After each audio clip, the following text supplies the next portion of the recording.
मंचसपुर गांव का सबसे बुद्धिमान व्यक्ति था संपत।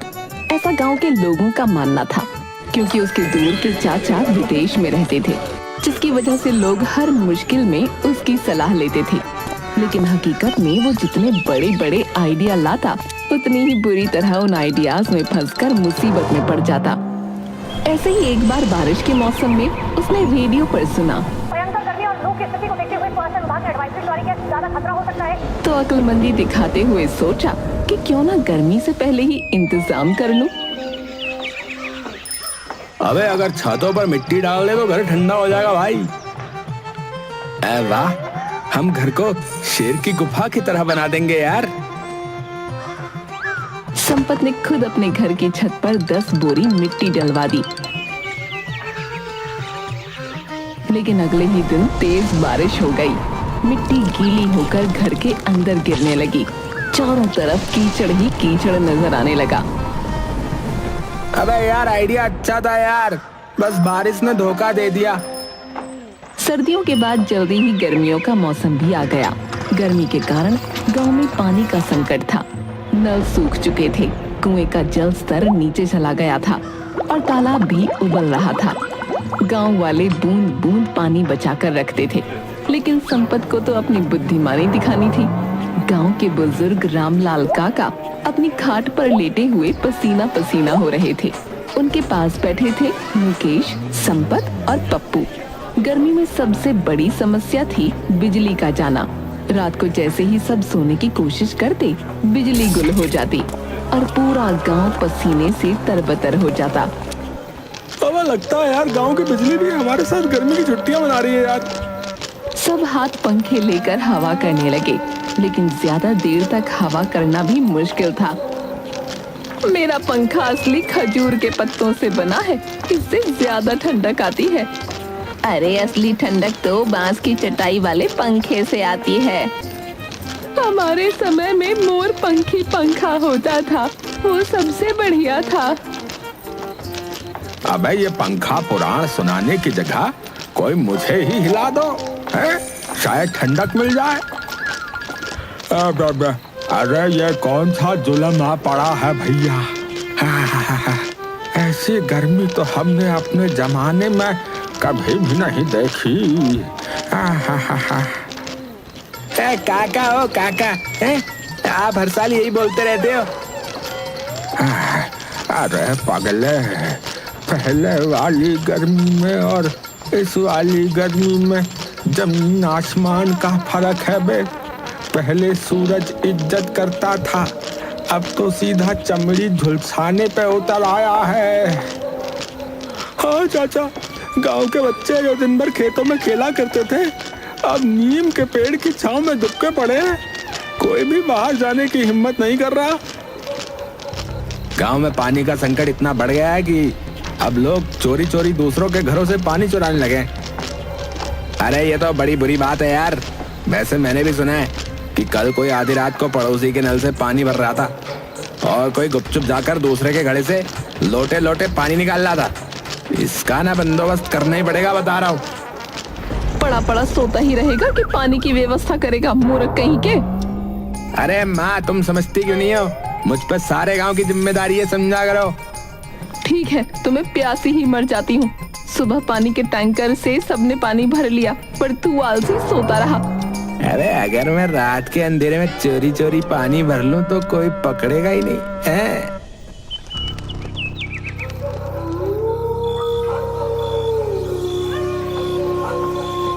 रात के समय संपत दबे पांव मोहन काका के घर पहुंचा, जहां एक बड़ा सा मटका रखा था।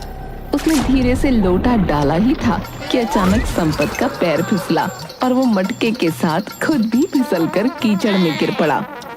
अरे कौन है रे? गांव वाले लालटेन लेकर बाहर आ गए।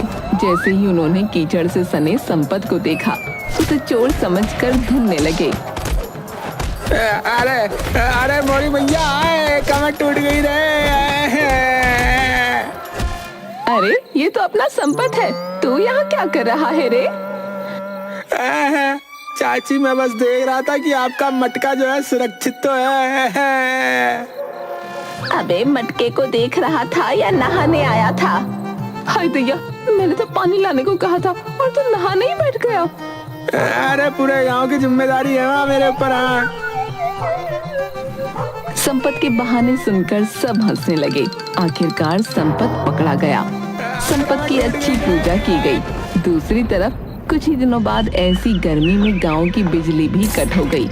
संपत ने फिर सबको समझाते हुए कहा, अरे भाइयों, मेरे चाचा विदेश में है, विदेश में सारी जिम्मेदारी मेरी है। ऐसे मौकों पर विदेशी सरकार के खिलाफ आवाज उठाते हैं। तो देर किस बात की है संपत, चलो आज ही चलते हैं। उसकी अगुवाई में सभी गांव वाले झुंड बनाकर बिजली ऑफिस पहुंचे और बिजली बाबू के खिलाफ नारे लगाने लगे।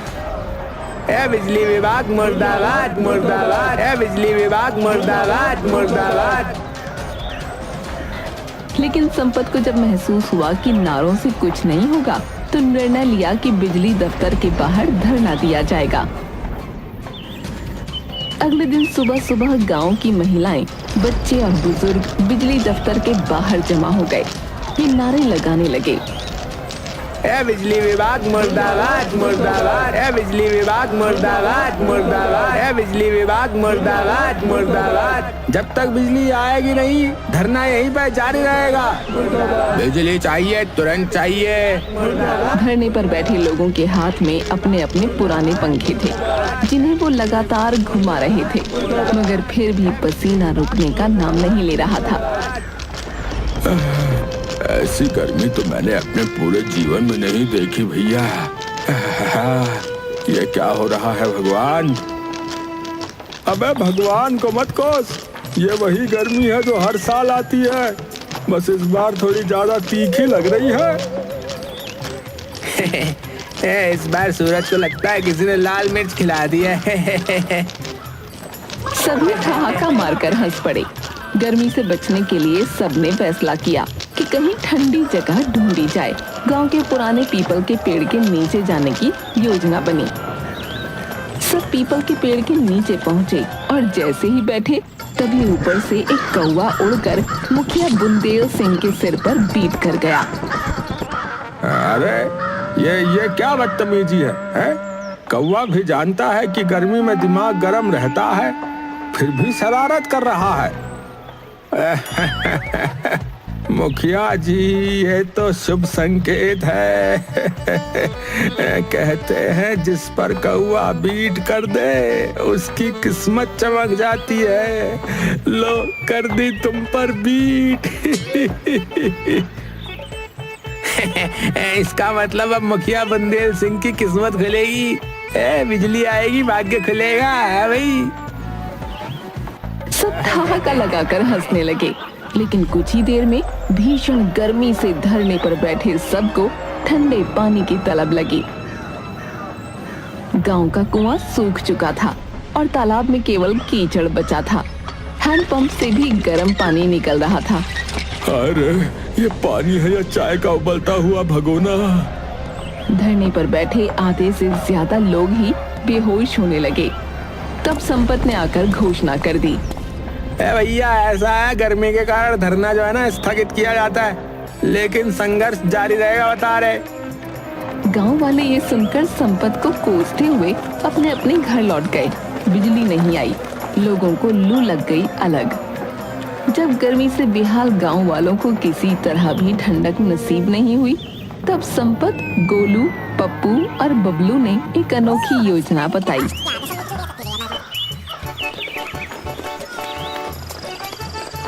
ये देखो भाई, शहर में लोग ना फ्रिज में ठंडा शरबत बनाते हैं, समझे?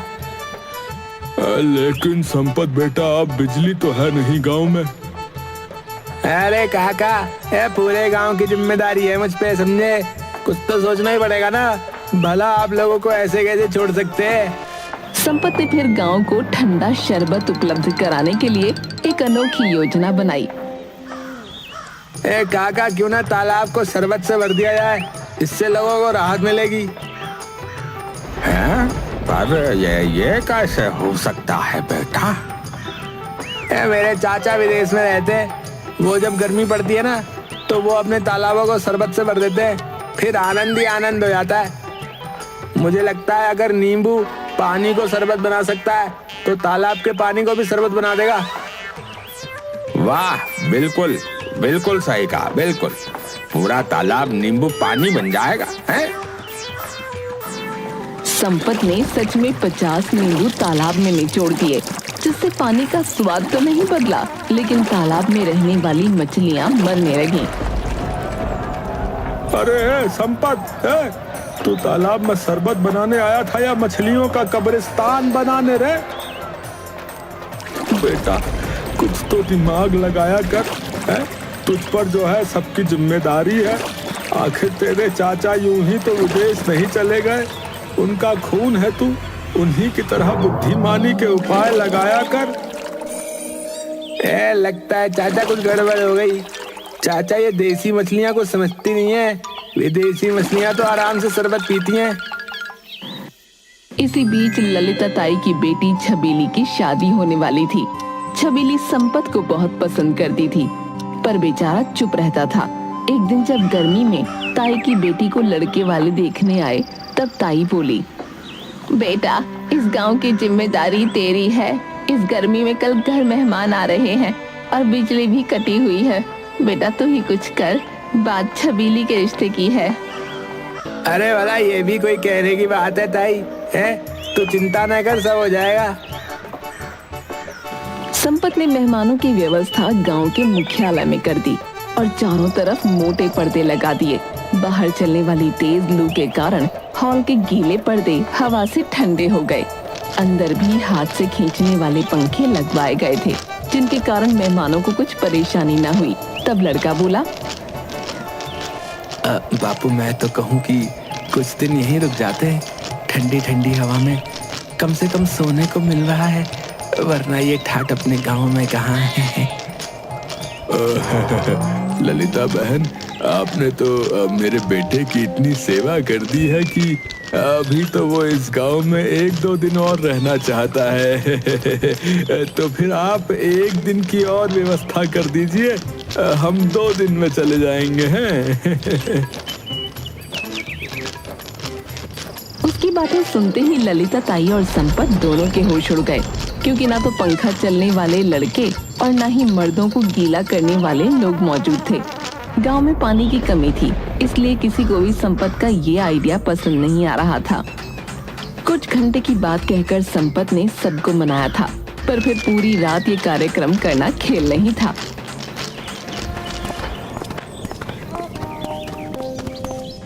अरे बेटा संपत, अब क्या होगा? कहीं बेटे की शादी टूट तो नहीं जाएगी? कुछ करना होगा। अरे ललिता बहन, ये भी तो सोचो। एक तो गांव वालों ने बेटे की शादी के नाम पर अपने घर से थोड़ा थोड़ा पानी दिया था ताकि कुछ घंटे गुजर जाएं। अब पूरी रात के लिए भला वो पानी कहाँ से देंगे? हे राम, फिर तो ये रिश्ता टूटा ही समझो। अरे ललिता, बगल में लड़का और शहर में ढिंडोरा वाली बात क्यों करती हो? अरे अपने संपत में क्या कमी है? छबीली की शादी संपत से क्यों नहीं कर देती? अरे रामू जी, मैं तो ये सोच रही थी कि ये बहुत बढ़िया रहेगा। अब तो संपत ही मेरी नैया पार लगाएगा। तब तक लड़के वाले जाकर ललिता ताई से कहते हैं, अरे बहन जी, ये कमरा आज कैसा बन गया? कुछ देर पहले तो यहाँ जन्नत थी, अब ये तंदूर नजर आ रहा है।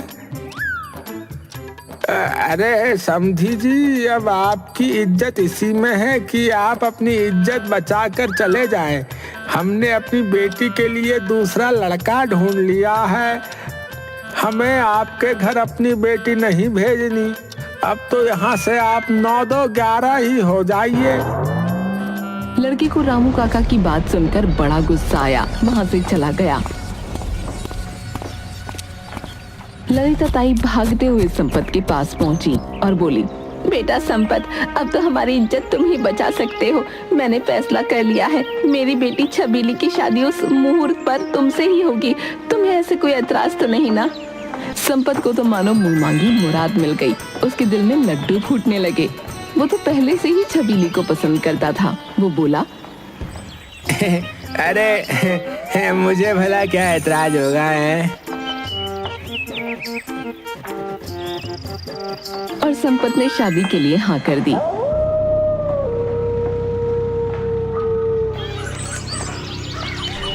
और शादी वाले दिन बारात निकलने से पहले संपत के चाचा ने माथे से पसीना पोंछते हुए गरजते हुए कहा, बारात नहीं निकलेगी, हाँ नहीं निकलेगी।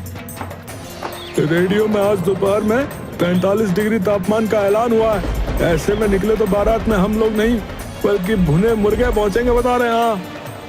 पूरे गांव में हड़कंप मच गया। दूल्हा संपत चौंक गया। अरे ये क्या कह रहे हो चाचा, बारात काहे को नहीं निकलेगी?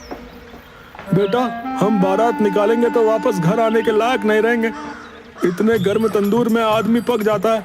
बारात तो बारबेक्यू बन जाएगी बेटा। अरे बेटा देख जरा, अभी से इतना पसीना बह रहा है, पहुंचते पहुंचते तो तेरा सेहरा भीग कर लटक जाएगा।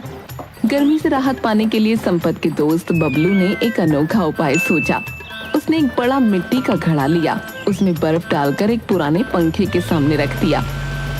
हेलो चाचा, आप ठंडे हो जाओ, अब ये बना हमारा देसी कूलर, अब बारात ले चलो ना। कुछ देर राहत मिली पर नतीजा वही टाए टाए फिर। हलवाई अलग परेशान हो रहे थे।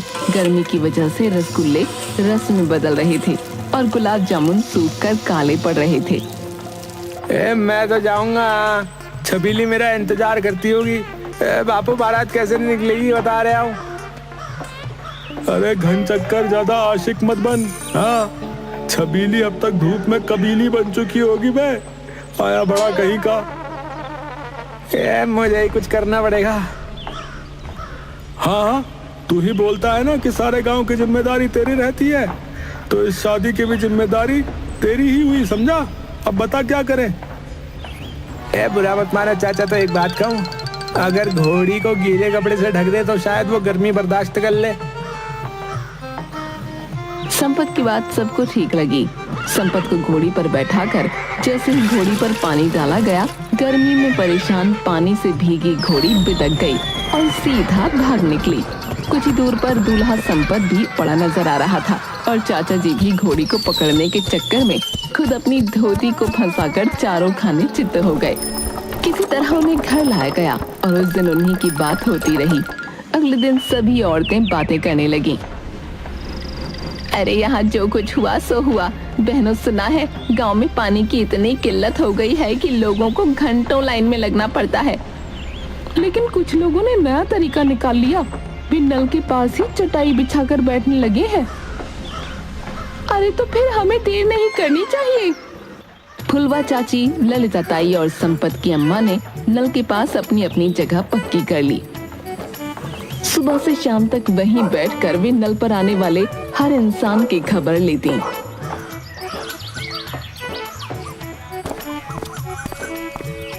अरे ललिता, कल तूने 2 बाल्टी पानी भरा था, आज फिर आ गई।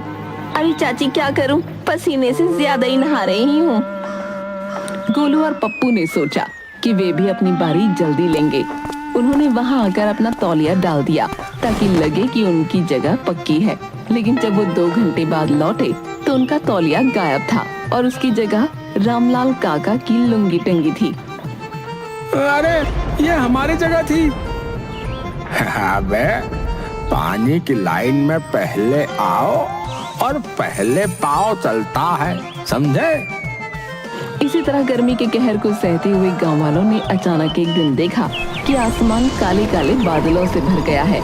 जोरदार बरसात होने वाली है, जिसके साथ ही सभी गांव वाले अपने हर दुख सुख को भूलकर नहाने लगे। बरसात का मौसम शुरू हो गया था।